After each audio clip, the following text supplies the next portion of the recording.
अस्सलाम वालेकुम स्टूडेंट्स आज की वीडियो में हम वैक्सीज, टर्पीन्स, स्टेरॉइड्स और प्रोस्टाग्लैंडिन्स को डिस्कस करेंगे। वैक्सीज बेसिकली लिपिड्स का एक ग्रुप है। इससे पहले हमने देखा था लिपिड्स को हम 3 मेन ग्रुप्स में डिवाइड करते हैं, सिंपल लिपिड्स, कंपाउंड और कम्प्लेक्स लिपिड्स और डिराइव्ड लिपिड्स। उसमें सबसे पहले जो सिंपल लिपिड्स होते हैं वो बेसिकली हमने उन्हें डिफाइन किया था, they are made up of fatty acids and alcohol. Simple lipids are ester of fatty acid and alcohol. इससे पहले जो हमने सिंपल लिपिड डिस्कस किए थे, एसाइल ग्लिसरॉल, उसमें ट्राइग्लिसराइड्स को हमने डिस्कस किया था, वो भी फैटी एसिड और अल्कोहल से मिलकर बने हुए होते हैं। और उन ट्राइग्लिसराइड्स के अंदर जो अल्कोहल होती है वो होती है glycerol. Glycerol basically 3 carbon alcohol होती है। इनके अंदर 3 कार्बन मौजूद होते हैं ग्लिसरॉल के अंदर। अब जो वैक्सीज होती हैं वो भी सिंपल लिपिड्स हैं। वैक्सीज की सबसे पहली property, they are simple lipids, they are also made up of fatty acid and alcohol.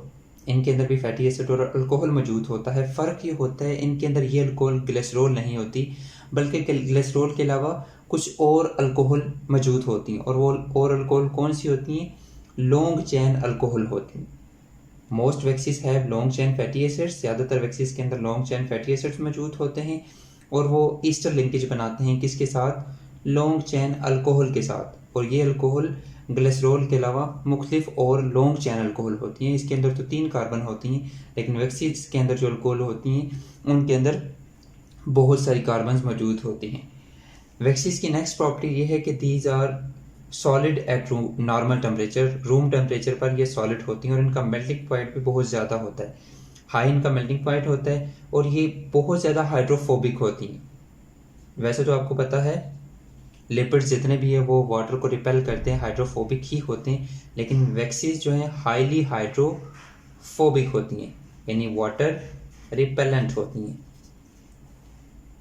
इसके बाद नेक्स्ट प्रॉपर्टी ये है कि waxes are chemically inert. Chemically inert आप इन्हें कह सकते हैं या नॉन रिएक्टिव इन्हें आप कह सकते हैं, केमिकली इनर्ट या नॉन रिएक्टिव, या आप इन्हें ऐसा भी कह सकते हैं स्टेबल होती हैं।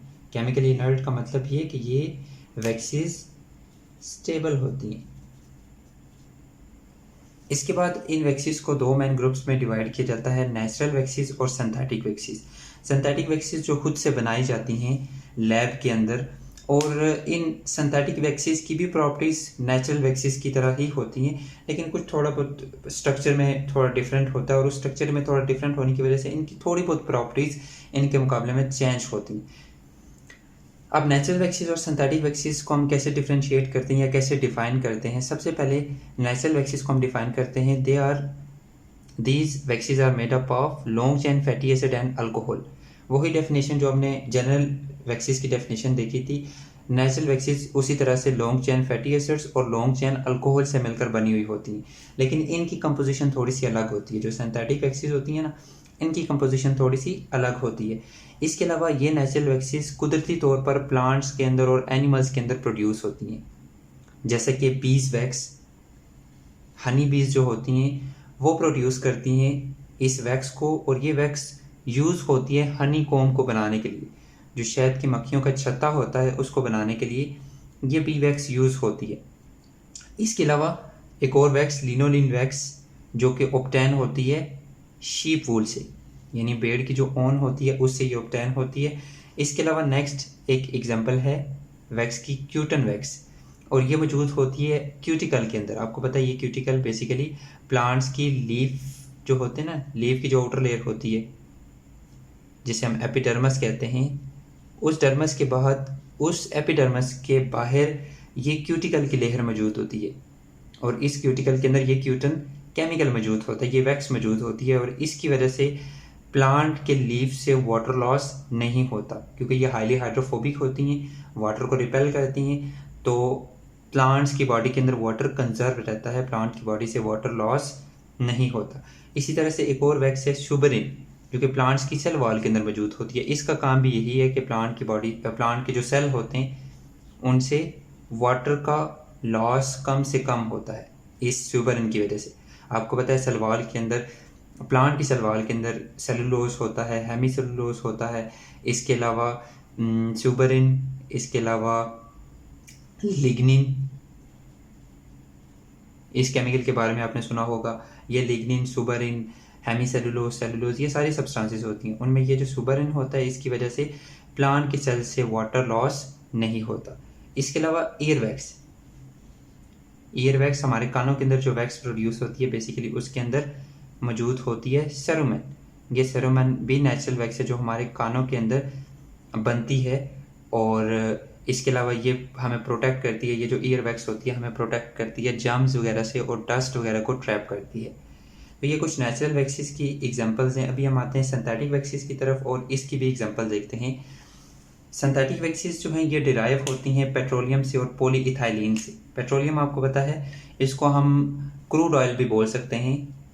इस क्रूड ऑयल को यूज़ किया जाता है पेट्रोल वगैरह और डीजल वगैरह बनाने के लिए, और इसको आप फॉसल फ्यूल भी कह सकते हैं। फॉसल फ्यूल होता है जिसको यूज़ किया जाता है फर्दर आगे पेट्रोलियम प्रोडक्ट्स बनाने के लिए। इसी के साथ इसको सिंथेटिक वैक्सीज बनाने के लिए भी यूज़ किया जाता है, जैसे कि पैराफिन वैक्स, ये एक तरह की सिंथेटिक वैक्स है, और इस पेट्रोलियम को यूज़ किया जाता है इस पैराफिन वैक्स को प्रोड्यूस करने के लिए।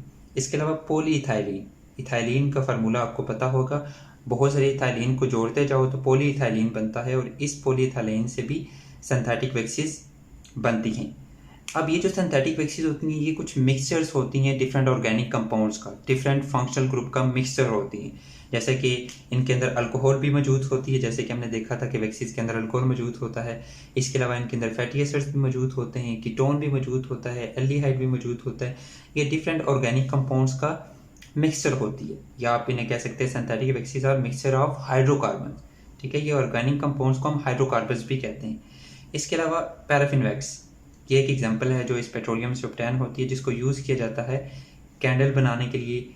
इसके अलावा डिफरेंट ग्लूज बनाने के लिए, पॉलिशेस बनाने के लिए, ठीक है, ये सब्सटेंसेस बनाने के लिए इस पैराफिन वैक्स को यूज़ किया जाता है। तो अभी हम जाते हैं टर्पीन्स की तरफ, फिर स्टेरॉइड्स को भी देखेंगे और प्रोस्टाग्लैंडिन्स को भी डिस्कस करेंगे।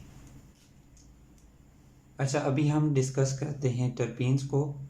टर्पीन्स, स्टेरॉइड्स और प्रोस्टाग्लैंडिन्स ये तीनों डिराइव्ड लिपिड्स हैं। आपको पता है डिराइव्ड लिपिड्स वो होते हैं जो सिंपल और कंपाउंड लिपिड से डिराइव होते हैं। हमने सिंपल लिपिड को डिस्कस किया, उसकी दो एग्जांपल्स देखी, वैक्सीज और ट्राइग्लिसराइड्स, और कंपाउंड लिपिड्स को अभी तक हमने डिस्कस नहीं किया। फ्यूचर वीडियोस में हम कंपाउंड लिपिड की भी एग्जांपल देखेंगे। ये तीनों डिराइव्ड लिपिड्स हैं। सबसे पहली प्रॉपर्टी टर्पीन्स की ये है कि टर्पीन्स आर डिराइव्ड लिपिड्स। इसके बाद टर्पीन्स का जो बेसिक स्ट्रक्चरल कंपोनेंट होता है वो होता है आइसोप्रीन यूनिट। जितनी भी टर्पीन्स आपको यहाँ पर नज़र आएंगी, बहुत सारी टर्पीन्स होती हैं। ये बेसिकली एक ग्रुप है, स्टेरॉइड भी एक ग्रुप है। डिफरेंट तरह की टर्पीन्स होती हैं, डिफरेंट तरह के स्टेरॉइड्स, बहुत सारे स्टेरॉइड्स होते हैं। इसी तरह से बहुत सारी वैक्सीज होती हैं जिनको हमने पीछे डिस्कस किया था। तो जितनी भी टर्पीन्स होती हैं उनके अंदर आइसोप्रीन यूनिट मौजूद होता है। ये आइसोप्रीन यूनिट का स्ट्रक्चर है CH2 डबल बॉन्ड C, ये फर्स्ट कार्बन, ये सेकंड, ये थर्ड, ये फोर्थ और ये फिफ्थ कार्बन। इसके अंदर 5 कार्बन्स होती हैं, और इसके अलावा इसका जो जनरल फार्मूला होता है वो होता है C5H8। जनरल फार्मूला कह रहा हूँ, जो मॉलिक्यूलर फार्मूला होता है, यानी इसके अंदर 5 कार्बन और 8 हाइड्रोजन मौजूद होते हैं। अभी इसकी कुछ एग्जांपल्स देखते हैं, ये टर्पीन्स कहाँ कहाँ मौजूद होती हैं। सबसे पहले इस टर्पीन्स की कैटेगरी के अंदर आता है, कुछ टर्पीन्स होती है जिन्हें हम कहते हैं मोनोटर्पीन्स। मोनोटर्पीन्स वो होती हैं जिनके अंदर 2 आइसोप्रीन यूनिट मौजूद होते हैं। जब 2 आइसोप्रीन यूनिट मिलते हैं ना, ये एक आइसोप्रीन यूनिट है जिसका फार्मूला ये है C5H8। जब 2 आइसोप्रीन यूनिट मिलते हैं तब बनता है मोनोटर्पीन। मोनोटर्पीन की एग्जांपल है मेंथोल। मेंथोल आपको पता है कहाँ पे मौजूद होता है? ये मौजूद होता है पेपरमिंट के अंदर, यानी पुदीने के अंदर मौजूद होता है। पेपरमिंट के अंदर मौजूद होता है, और जो पुदीना जब हम खाते हैं और हमें जो कूलनेस फील होती है, जो ठंडक हमें फील होती है, वो बेसिकली इसी मेंथोल की वजह से ही होती है। मेंथोल एक मोनोटर्पीन की एग्जांपल है, पेपरमिंट के अंदर मौजूद होता है। इसके अलावा अगर 4 आइसोप्रीन आपस में जुड़ें, ठीक है, 2 आइसोप्रीन जुड़ेंगी तो मोनोटर्पीन बनेगा। अगर 4 जुड़ेंगी आइसोप्रीन तो ये बनेगा डाइटर्पीन। यानी एक मोनोटर्पीन दूसरी मोनोटर्पीन जुड़ेगी तो बनेगा डाइटर्पीन। एक मोनोटर्पीन के अंदर भी 2 आइसोप्रीन यूनिट होते हैं, दूसरी मोनोटर्पीन के अंदर भी 2 आइसोप्रीन यूनिट होते हैं। तो ओवरऑल 4 आइसोप्रीन यूनिट मौजूद होते हैं डायटरपीन के अंदर। इसकी एग्जांपल है विटामिन ए और क्लोरोफिल ए की जो फाइटोल टेल होती है। आपने क्लोरोफिल ए का स्ट्रक्चर, क्लोरोफिल ए बी का स्ट्रक्चर आपने आगे जाकर पढ़ना है। उसने आपने देखना है कि क्लोरोफिल के स्ट्रक्चर में ये होता है कि एक हेड पार्ट होता है जिसके अंदर 4 पायरोल रिंग्स मौजूद होती हैं।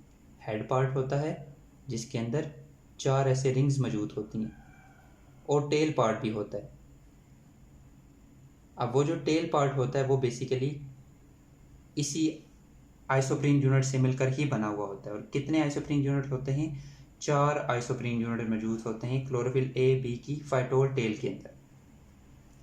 नेक्स्ट है ट्राइटरपीन। कुछ ट्राइटरपीन्स भी होती हैं जिनके अंदर कितने आइसोप्रीन यूनिट मौजूद होते हैं?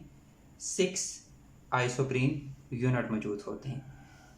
नेक्स्ट एग्जांपल है नेचुरल रबर। नेचुरल रबर ये एक पॉलीटरपीन है। पॉलीटरपीन मतलब इसके अंदर बहुत सारे आइसोप्रीन के यूनिट्स मौजूद होते हैं। नेचुरल रबर जो कि ऑब्टेन होती है रबर प्लांट से, आपने सुना होगा रबर प्लांट से लैटेक्स ऑब्टेन होती है और उस लैटेक्स से फिर ये नेचुरल रबर बनाई जाती है। हीविया ब्रासिलियंसिस उस प्लांट का नाम है, हीविया ब्रासिलियंसिस उसका साइंटिफिक नेम है जिससे ये नेचुरल रबर ऑब्टेन होती है। ये बेसिकली पॉलीटरपीन है। तो ये कुछ टर्पीन्स की कुछ प्रॉपर्टीज़ और हमने टाइप्स देखी। नेक्स्ट हम आते हैं स्टेरॉइड्स की तरफ। नेक्स्ट लिपिड्स का ग्रुप है स्टेरॉइड्स। स्टेरॉइड्स भी डिराइव्ड लिपिड्स हैं और इनके अंदर फैटी एसिड्स मौजूद नहीं होते। टर्पीन्स के अंदर भी फैटी एसिड्स मौजूद नहीं होते, उसी तरह से स्टेरॉइड्स के अंदर भी फैटी एसिड्स नहीं होते। जितने भी स्टेरॉइड्स हम डिस्कस करेंगे बेसिकली ये एक ग्रुप है, लिपिड्स का एक ग्रुप है स्टेरॉइड्स। और बहुत सारे डिफरेंट टाइप्स के स्टेरॉइड्स होते हैं। हर एक स्टेरॉइड के स्ट्रक्चर के अंदर हमें एक कंपाउंड मिलता है जिसका नाम है साइक्लोपेंटोपरहाइड्रोफेनेंथ्रीन। अब ये जो कंपाउंड होता है बेसिकली 17 कार्बन का कंपाउंड होता है और इसके अंदर 4 रिंग्स मौजूद होती हैं। ये जो कंपाउंड आपको नज़र आ रहा है ये बेसिकली ये साइक्लोपेंटोपरहाइड्रोफेनेंथ्रीन है। इसको स्टीरीन भी कहते हैं, STERANE। अब जितने भी स्टेरॉइड्स होते हैं उनके अंदर ये कंपाउंड तो होता ही होता है, प्लस फिर एक स्टेरॉइड दूसरे स्टेरॉइड से डिफरेंट कैसे होता है? बेसिकली इसे स्टेरॉइड न्यूक्लियस भी कहते हैं। इस स्टेरॉइड न्यूक्लियस के ऊपर मुख्तलिफ फंक्शनल ग्रुप अटैच होते हैं और उन फंक्शनल ग्रुप के डिफरेंट होने की वजह से एक स्टेरॉइड दूसरे स्टेरॉइड से डिफरेंट होता है। यानी हर एक स्टेरॉइड के अंदर तो ये मौजूद तो होगा ना, इसके ऊपर डिफरेंट फंक्शनल ग्रुप होते हैं। हर एक स्टेरॉइड के अंदर इसके ऊपर कोई स्पेसिफिक फंक्शनल ग्रुप होता है जिसकी वजह से एक स्टेरॉइड दूसरे स्टेरॉइड से डिफरेंट होता है। तो ये जो स्टेरॉइड न्यूक्लियस होता है इसको हम नंबर कैसे करते हैं, इसकी नंबरिंग आपने ज़हन में रखनी है। स्पेसिफिक होती है, इसके अंदर 17 कार्बन होती हैं, इसके अंदर 4 रिंग्स होती हैं। 3 इसके अंदर जो रिंग्स होती हैं वो 6 कार्बन की होती हैं। इसमें ये जो कार्नर है ना ये बेसिकली कार्बन को रिप्रेजेंट करते हैं। और इसके अलावा एक जो रिंग होती है वो 5 मेंबर्ड यानी 5 कार्बन की रिंग होती है। इसकी नंबरिंग स्टार्ट होती है यहाँ से 1 2 3 4 5 6 7 8 9 10।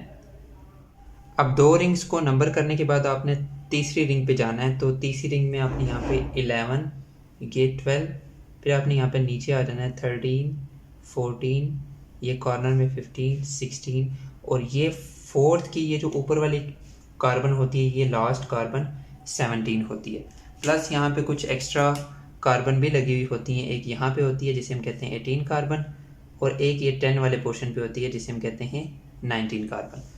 तो ये एक स्टेरॉइड न्यूक्लियस होता है जो हर एक स्टेरॉइड के अंदर मौजूद होता है। अब नेक्स्ट प्रॉपर्टी ये है कि different steroids have different functional group. हर एक स्टेरॉइड के अंदर ये तो मौजूद होता है प्लस इसके ऊपर मुख्तलिफ फंक्शनल ग्रुप लगे हुए होते हैं जिसकी वजह से एक स्टेरॉइड दूसरे स्टेरॉइड से डिफरेंट होता है। इसके बाद नेक्स्ट प्रॉपर्टी ये है कि स्टेरॉइड्स के अंदर आइसोप्रीन यूनिट्स मौजूद होते हैं। बेसिकली इनके अंदर ये जो रिंग स्ट्रक्चर बनता है, ये जितने भी स्टेरॉइड के अंदर ये जो रिंग्स बनती हैं ये इन्हीं आइसोप्रीन यूनिट से ही बनती हैं। जिस तरह से टर्पीन्स के अंदर ये आइसोप्रीन यूनिट मौजूद होता है इस तरह से इनके अंदर भी ये रिंग्स इसी आइसोप्रीन यूनिट से ही बनती हैं। इसी वजह से टर्पीन्स को, स्टेरॉइड्स को, कैरोटीनॉइड्स वगैरह को टर्पिनॉइड्स भी बोला जाता है। टर्पिनॉइड्स या आइसोप्रीनॉइड्स, टर्पिनॉइड्स भी बोला जाता है। नेक्स्ट कुछ स्टेरॉइड्स की एग्जांपल्स यहाँ पर लिखी हैं। कोलेस्ट्रॉल एक तरह का स्टेरॉइड है और इसके स्ट्रक्चर के अंदर भी आपको ये स्टेरॉइड न्यूक्लियस नज़र आता है। ये कोलेस्ट्रॉल मौजूद होता है सेल मेम्ब्रेन के अंदर। सेल मेम्ब्रेन के स्ट्रक्चर को मेंटेन रखता है, उसकी फ्लूइड नेचर को मेंटेन रखता है, प्लस हमारी बॉडी के अंदर ये cholesterol as a precursor use होता है, as a building unit use होता है डिफरेंट स्ट्रक्चर्स को बनाने के लिए।